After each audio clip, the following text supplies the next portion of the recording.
Hi guys! Today is magluluto tayo ng lentil koray. Ito yung orange na lentil. Dalawang klase kasi yun. Hindi. Maraming klase kasi ng lentil.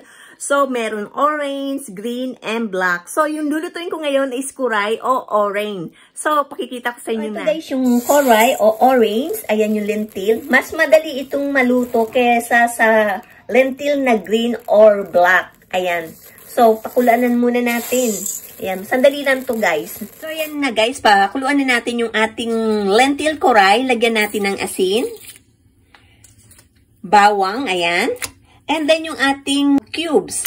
Ayan, so pakuluin na natin. Ayan guys, tignan nyo. Ayan, 10 minutes to 15 minutes lang. Ang lambot niya na. Ayan. So, ito yung nilagay natin dalawang bawang. Maya-maya is pipisain na lang natin. Mas malasa kasi pag pinipisa mismo dyan. So, ayan, napigigain na natin yung ating bawang para lumasa siya. Ayan. So, ayan, mag-isa tayo ng bawang. Ay, ng sibuyas. Ayan. Naisama ko na nga pala yung ating bawang sa ating pinakuloang lentil.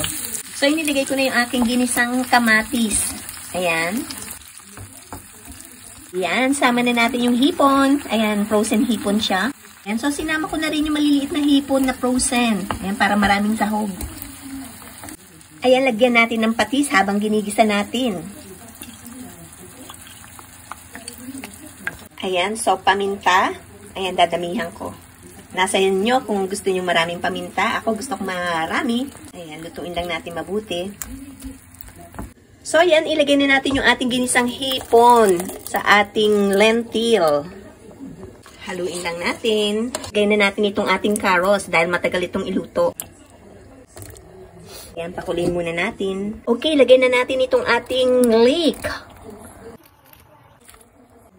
Ayan, I think luto na yung kanyang leeks at carrots. So, ilagay na natin itong ating, ayan, zucchini. Ayan ang ating panghuli.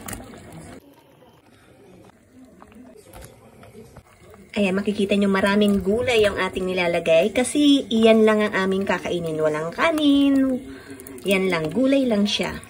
Ayan, takpan muna natin hanggang sa maluto. Ayan, I think luto na yung ating lentil. Tikman na natin.